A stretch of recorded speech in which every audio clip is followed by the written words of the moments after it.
ठीक, हाइपोस्पेडियस है, पीयूजे ऑब्स्ट्रक्शन है, बीयूजे ऑब्स्ट्रक्शन है, वीयूआर है, मेसेंट्रिक सिस्ट है, डिप्लीकेशन सिस्ट है। तो हर किसी चीज़ के बारे में मैं आपको थोड़ा थोड़ा, क्योंकि ये तो बहुत वास्ट है तो सब चीज़ मैं आपको नहीं बता सकती हूँ, बट थोड़ा थोड़ा मैं आपको अवेयर करूँगी कि ये क्या चीज़ होता है। तो मैम सिंस जो हमारे व्यूअर्स है उनको आप प्लीज आसान लफ्जों में, क्योंकि उनको ये जो सिस्ट का ये प्रॉब्लम ये नहीं पता, क्योंकि इस टाइम पे हमको ये पता चलेगा कि नहीं बच्चे को कोई ना कोई प्रॉब्लम है, मतलब ऐसे कोई सिम्टम्स ऐसे होंगे कॉमनली बच्चों में जिससे हमको लगेगा कि नहीं इस बच्चे को बाय बर्थ कोई इशू है।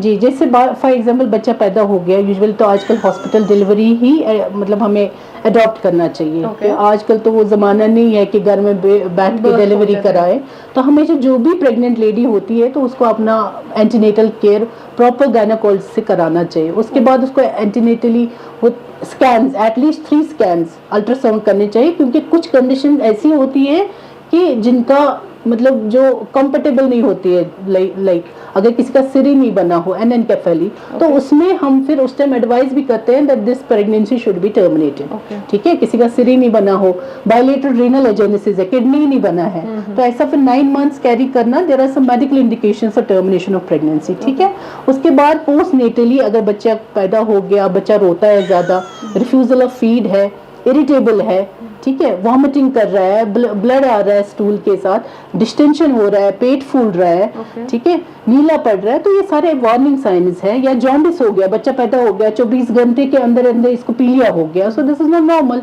तो वो पेरेंट्स को थोड़ा विजिलेंट रहना चाहिए कि डेंजर साइंस दे शुड, मतलब these are the basic symptoms that we see in the children जो उनका बाय बर्थ का कोई इशू होता है। बिल्कुल, मतलब उल्टी किया, खाना में दूध नहीं पच रहा है, तो इसका मतलब है कि कुछ गड़बड़ है। या बच्चे का एग्जामिनेशन किया, यूजुअली तो आफ्टर बर्थ पीडियाट्रिशियंस देखते हैं, तो जनरल फिजिकल एग्जामिनेशन करते हैं, या तो आपको एनल ओपनिंग नहीं मिलता है तो वो तो उसी टाइम रेफर कर देते हैं हमारे पास। उसके बाद टेस्टीज नहीं है तो एक एग्जामिनेशन तो बनता है। फिर अगर फॉर एग्जांपल अनडिसेंडेड टेस्टीज है कि मतलब किसी का टेस्टीज या तो पेट में होता है या तो कहीं डिसेंट की जगह इंग्वाइनल रीजन में अटक गया होता है, तो उसमें जैसे अगर हम यूजुअली वेट करते हैं 6 मंथ्स तक कि कोई डिसेंट खुद से तो नहीं हो जाए, और अगर अनडिसेंडेड टेस्टिस कुछ कंडीशन है जहाँ पे हमें थोड़ा बहुत विजिलेंट रहना चाहिए। जैसे 6 महीने तक भी टेस्टिस स्क्रैटम में नहीं आ गया तो at least you should just come and seek advice from your paediatric surgeon, because such testis should be like, अगर डिसेंट नहीं होता है, we usually operate such kids before 1 year of age. हमारे पास बच्चे आते हैं कभी 3 साल पे, 4 साल पे, कभी 10 साल पे, तो टेस्टिस पेट के अंदर होता है, ठीक है, उनको पता ही नहीं होता है। पेरेंट्स को देखना चाहिए कि अगर ये बच्चा है, मेल बेबी है, तो हमें ये बच्चा ठीक है, टेस्टिस देखना है। कभी जो पेशाब की जगह होती है वो नॉर्मल नहीं होती है, कभी अंडर सरफेस ऑफ फैलस होती है, तो हाइपोस्पेडियस उस कंडीशन को बोलते हैं। सो बच्चों को देखना चाहिए, पेरेंट्स को ये ध्यान में रखना चाहिए कि बेबी बॉय हो गर्ल हो तो उनका एग्जामिनेशन करके डॉक्टर के पास लेके सारा देख चेकअप करा के, तो कोई भी एबनॉर्मेलिटी डिटेक्ट हो जाए तो वो पेशेंट्स हमारे पास पहुंच जाते हैं। डॉक्टर साहब, सिंस जो पहले के टाइम पे बहुत जल्दी अर्ली मैरिज हुआ करती थी, लेकिन अब अगर देखा जाए तो लेट मैरिज होती है, फर्स्ट करियर वगैरह जो भी इश्यूज है तो लेट मैरिज होती है, एंड उसके बाद जो पेरेंट्स होते हैं वो बेबी प्लान भी बहुत लेट करते हैं, तो क्या उससे कोई इम्पैक्ट पड़ता है on the health issue of a children? या देखिए, इससे हेल्थ इम्पैक्ट तो पड़ता है। पहले तो इनफर्टिलिटी बढ़ जाती है। फॉर एग्जांपल अगर लेट मैरिजेस हो गए, उसके बाद you are just delaying your like pregnancies. Late marriage age an आप एज पर्टिकुलरली प्लीज बता दें। Like be high risk, like if it is more than 30, those mothers are labelled as high risk mothers. Okay, so we should preferably, मतलब age थोड़ा हमें कम करना चाहिए। By 25-26 और girls should get married. Okay, या हमारे यहाँ पे PCOD is very common in Kashmir, ठीक है, या तो उसकी वजह से इनफर्टिलिटी इश्यूज भी बहुत सारे हैं, ठीक है ना।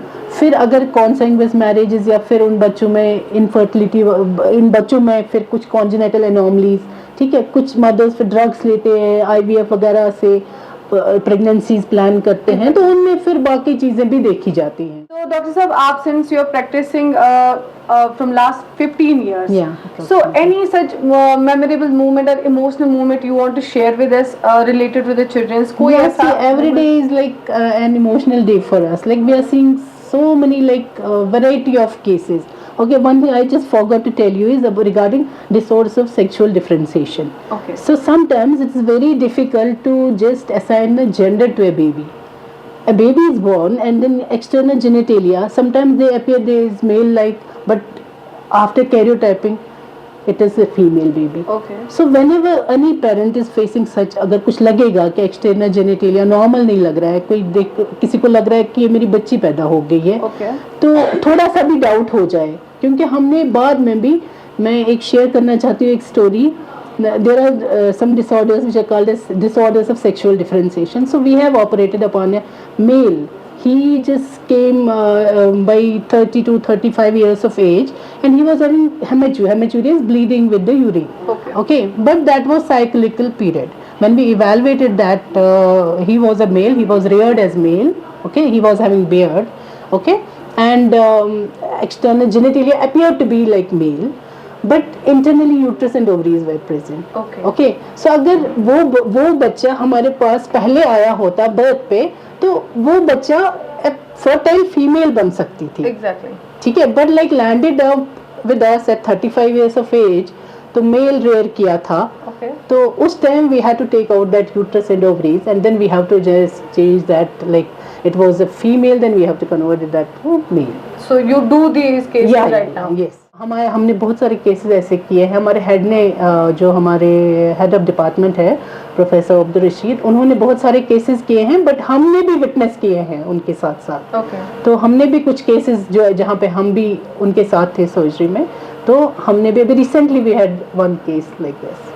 So अभी बट वो बच्चा हमारे पास, वो बच्चा हमने मतलब न्यूनेटल पीरियड में है. Okay. तो वो हमारे पास ही है अभी. तो हमने उसको, वो ओवरीज यूट्रस था, तो उसको, क्योंकि हमें वो पहले ही हमारे पास आई थी बर्थ पे ही, so we just she is a female. तो डॉक्टर साहब आप मुझे बताइए कि जैसे कि जो वुमेन्स है जो कहते हैं कि कोई कहते हैं जैसे पीसीओडी और पीसीओएस में क्या कहते हैं जंक फूड्स या चिकन खाने से you are getting some infertility और उसके बाद आपको इश्यूज होते हैं बाय बर्थ में.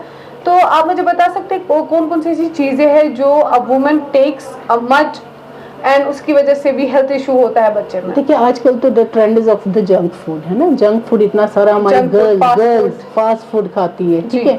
तो जो हेल्दी फूड है जैसे फ्रूट्स एंड वेजिटेबल, उससे तो परे ही हैं, दूर हैं बच्चे हमारे. ठीक है. खाते ही नहीं है. मतलब मेरे बच्चे हैं तो अवॉइड करना चाहते हैं ये नॉर्मल चीज़ें. ठीक है ना. ऐसे ही हर घर में है.